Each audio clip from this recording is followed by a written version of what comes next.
తర్వాత ఎన్నికల వాతావరణంలో ఒక వర్గం చాలా సంతోషపడ్డటువంటి సమయం. కామారెడ్డి సభలో బీసీ డిక్లరేషన్ చేసిన తర్వాత స్వయానా దేవుడే భూమి మీదకి దిగొచ్చిండేమో, అందుకే మాకు 42% అమలు చేయడానికి రేవంత్ రెడ్డి గారి రూపంలో ఆ దేవుడే మాట ఇచ్చిండేమని అంతగానం సంతోషపడ్డారు అధ్యక్ష. కానీ ఈరోజు ఈ పరిస్థితి చూస్తే మేము సంతోషపడ్డాం ఆ రోజు, ఈరోజు బాధపడాల్సినటువంటి పరిస్థితి తెస్తున్నారేమో అని అనుమానం కలుగుతా ఉన్నా.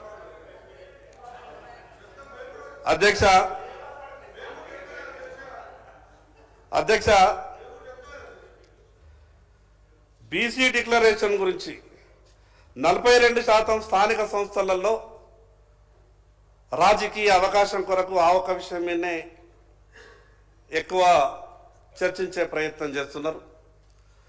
సరే, ఆ విషయం మీద కూడా మాట్లాడినా కూడా దాదాపు ఒక 2 నుంచి 3 పేజీలు ఉన్నాయి. సంవత్సరానికి 20,000 కోట్ల రూపాయల నిధుల ఖర్చు కావచ్చు. 14 నెలలు గడిచిపోయింది అధ్యక్ష. 20,000 కోట్లు కాదు కదా, 20 కోట్లు కూడా అది మిగతా విషయాలు చెప్పొచ్చు. కానీ నేనేమంటున్నానంటే అధ్యక్ష, ఎన్నికల సమయంలో మాత్రమే రాజకీయ పార్టీలు బీసీలను ఆకర్షించే విధంగా మాట్లాడుతూ వస్తున్నాయి. మేము అనుకున్నాం చివరికి అసెంబ్లీ పార్లమెంట్ ఎన్నికల్లోనే ఆ రకంగా జరుగుతుందేమో, స్థానిక సంస్థలలో కూడా మరొకసారి ఈ తతంగం అంతా చూస్తే మా మనసులో ఎటువంటి కల్మషం లేదు, మేము ఇవ్వడానికి సిద్ధంగానే ఉన్నాం. కానీ మీకు తెలుసు కదా సుప్రీంకోర్టు ఏమన్నదో, పార్లమెంటులో చట్టం ఏ రకంగా ఉన్నదో. గతంలో తమిళనాడు కానీ బీహార్ కానీ మిగతా కొన్ని రాష్ట్రాలలో జరిగినటువంటి సంఘటనలన్నీ కూడా మీకు తెలిసే కదా. దాని కొరకే మేము ఏరుకోరి ప్రస్తుతంగా అసెంబ్లీ సమావేశాన్ని పెట్టి మీకు న్యాయం చేసేందుకే కదా మేము ఇంత తపన పడుతున్నామని మాట్లాడి తప్పించుకుంటారేమో అని అనుమానం కలుగుతూ ఉన్నది. అధ్యక్ష, ప్రభుత్వ వెబ్సైట్లో చెప్తున్నాయి.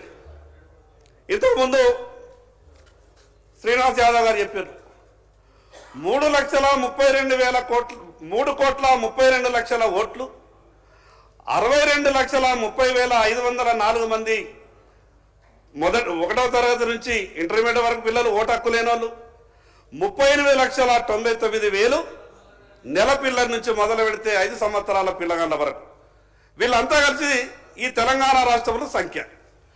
మరి అటువంటిప్పుడు 4,33,29,722 సంఖ్య వస్తుంది. కానీ ప్రభుత్వ లెక్కలు ఏం చెప్తున్నాయి అధ్యక్ష? ఈరోజు ఇది చెప్పింది ప్రభుత్వ లెక్కనే. ఇంకో లెక్క ఈరోజు ఏం చెప్తున్నారు? మా లెక్కల ప్రకారం 1,00,000 చిల్లర మంది ఉద్యోగస్తుల్ని నియమించి ఇన్ని నెలల పాటు కష్టపడి 8 రేటర్లకు తర్ఫీదిచ్చి మేము చేసినటువంటి సర్వే ప్రకారం ఈ రాష్ట్రం 3,34,77,554 అనే సంఖ్య.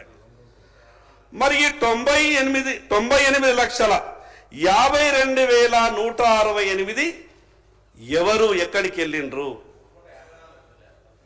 3,30,30,000 ఈ సంఖ్య తీసేస్తే 4,33,29,722 ఒక అధికారిక వెబ్సైట్లో ఉన్నటువంటి లెక్క.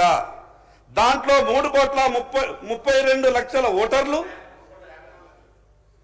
అని నేను చెప్తున్నది అధికారిక వెబ్సైట్ లెక్కనే చెప్తున్నా, ప్రభుత్వం పెట్టినటువంటి వెబ్సైట్ లెక్కనే చెప్తున్నా.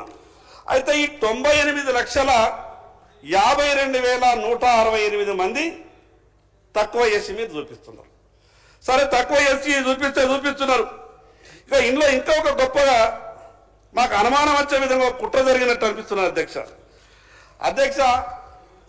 వెనకబడ్డ కులాలలో కొంత అవేర్నెస్ తక్కువ ఉంటుంది.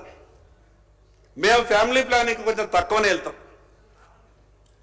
మా ఇంట్లో 2 పిల్లలు, 3 పిల్లలు, 4 పిల్లలు ఉంటారు అధ్యక్ష. కానీ మా జనాభా 14 ఏళ్లలో తగ్గిపోయింది అధ్యక్ష. అంటే 14 సంవత్సరాల నుంచి కాపురాలే జరుగుతలేవా? ఆ కుటుంబాలలో పిల్లలే ఉడతలేరా? అసలు ఈ సంఖ్యను ఏ రకంగా నిర్ణయించారు? నేను గౌరవ ముఖ్యమంత్రికి మీ ద్వారా విజ్ఞప్తి చేస్తున్నానంటే, మీరు మాట ఇచ్చిండ్రు, ఏం తొందరపడకుండా. స్థానిక సంస్థల ఎన్నికలు 6 నెలల తర్వాత పెట్టున్నారు, ఏం కొప్పలు మునిగేది ఏం లేదు. కానీ మీరు ఎక్కడ స్థానిక సంస్థల ఎన్నికల సమయంలో పెట్టకుంటే ప్రభుత్వానికి చెడ్డ పేరు వస్తుందనో, మీకు వ్యతిరేకత వస్తుందనో బీసీలకు మాత్రం అన్యాయం చేసేటటువంటి ప్రయత్నం చేయకండి.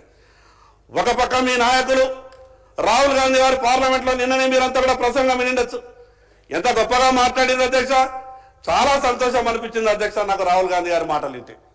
ఎక్కడ ఈ తెలంగాణ రాష్ట్రంలో అమలైపోతాయి అనుకున్నా, రేపే మా శాసనసభ సమావేశం ఉన్నది, వీళ్ళు మొత్తం కూడా లెక్కంతా పెట్టి రాహుల్ గాంధీ గారి మాట విని తెలంగాణ రాష్ట్రంలో అమలు చేస్తారేమో, నా బీసీలంతా కూడా సంతోషపడతారు, మా ఇన్ని సంవత్సరాలు మా బీసీలకు జరిగినటువంటి అన్యాయం అంతా దూరం అయిపోతుందేమని నేను చాలా సంతోషపడ్డాను. కానీ అధ్యక్ష ఇక్కడ జరుగుతున్నది ఏంటిది, పార్లమెంట్లో రాహుల్ గాంధీ గారు మాట్లాడినటువంటి మాటకు తెలంగాణ రాష్ట్రంలో జరుగుతున్నటువంటి తీరుకు ఎక్కడ కూడా పొంతల లేనట్టు అనిపిస్తూ ఉన్నది. అధ్యక్ష, మాకు జరుగుతున్నటువంటి అన్యాయం అంతా ఇంత కాదు అధ్యక్ష. మేము ఏం పాపం చేసుకున్నామో అధ్యక్ష, మాకు రాజకీయ పార్టీల దగ్గర టికెట్ల కాడికి వెళ్ళి మా పంచాయతీ మొదలవుతుంది.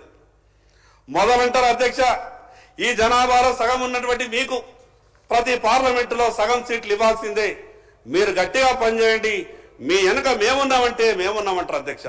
ఎట్లయితే ఎన్నికలు సమీపిస్తాయో అప్పుడు సమావేశాలు అయిన తర్వాత అంటారు, లేదు లేదు సగం కాదు కానీ పార్లమెంటుకు 2 సీట్లు మాత్రం గ్యారెంటీ ఇస్తాం, మీరు మేమీ ప్రిపరేషన్లలో ఉండునని చెప్తారు. ఇక చివరికి నామినేషన్ల దగ్గరకు వచ్చంటే ఇక కాదు, కొద్దిగా అడ్జస్ట్ అయితే లేదు, ఒత్తిళ్లు ఉన్నాయి, ఆ 15-20 సీట్లు ఇస్తారు అధ్యక్ష రాష్ట్రం మొత్తం మీద. ఇక దాంట్లో కూడా ఏమి ఇస్తారు అధ్యక్ష, హైదరాబాద్లో 5 సీట్లు ఇస్తారు. ఆ హైదరాబాద్లో రాహుల్ గాంధీ గారు కానీ రేవంత్ రెడ్డి గారు కానీ ఎవరు నిలిచినా కూడా గెలిచేటటువంటి పరిస్థితి ఉండదు. కానీ అటువంటి సీట్లని మాకు అప్పగిస్తారు అధ్యక్ష, మాకు అప్పగిస్తారు అధ్యక్ష. నేను ఉదాహరణ చెప్తున్నాను, ఏ పార్టీ అయినా మాట్లాడతా. నేను పరిస్థితి ఏంటంటే 5 హైదరాబాద్లో ఇస్తారు మాకు సీట్లు, కోటా నింపుతారు అధ్యక్ష. మా పార్టీ బీసీలకు ఇన్ని సీట్లు ఇచ్చింది అధ్యక్ష. ఎక్కడనైతే గెలవలేమో అక్కడ మాత్రం మీరు కోటా నింపడానికి బీసీలకు సీట్లు ఇస్తారు. మరి ఈ రకంగా మీ ఆలోచన ఉంటే ఈరోజు జనాభాలో దాదాపు 60% ఉన్నటువంటి బీసీలకు న్యాయం ఎక్కడ జరుగుతుంది అధ్యక్ష, ఎట్లా జరుగుతుంది అధ్యక్ష, ఒక్కసారి ఆలోచించాలని మీ ద్వారా విజ్ఞప్తి చేస్తా ఉన్నాను. మా బీసీ సహచార మంత్రి నాకు ప్రభాకర్ అన్న చూస్తే చాలా సంతోషం అనిపిస్తుంది. బాగా గట్టిగా మాట్లాడతాడు అధ్యక్ష, ఏ విషయం ఉన్నా కూడా గంటాపదంగా చెప్తాడు. పార్లమెంటు సభ్యునిగా పార్లమెంట్లో పోరాటం చేసిండు. ఈ తెలంగాణ రాష్ట్ర శాసనసభకి ఎన్నికైన తర్వాత మంత్రి అయినాక నేను సంతోషపడ్డా, అన్న బీసీ మంత్రి అయిపోయాడు, బాగా సహాయం దొరుకుతుంది, ఈ రాష్ట్రంలో ఉన్నటువంటి బీసీలందరికీ మంచి జరిగిపోతుంది, ఎవరినైనా ఎదిరించగలుగుతాడని సంతోషపడ్డా. కానీ ఇలా పరిస్థితి చూస్తే అన్న కూడా మెత్తగా పడ్డట్టు అనిపిస్తాడు అధ్యక్ష. అన్నకు కూడా ఏమైందో నాకు అర్థమైతే లేదు, అన్న కూడా మెత్తగా పడ్డట్టు అనిపిస్తున్నాడు. మాకు టికెట్లలో అన్యాయం జరుగుతుంది, తీరా ఎమ్మెల్యేలో అటో ఇటో పోతే కాంగ్రెస్ పార్టీలో 7-8 గెలిచింది అనుకుంటా బహుశా. తీరా మేమనుకుంటామంటే 7 గెలిచిండ్రు, ఈ 17 సగం అన్నారు కదా, 6-7 ఎట్లన్నా మంత్రులు అయిపోతారు అనుకుంటే. సరే అన్నా, మేము బీసీ ముఖ్యమంత్రి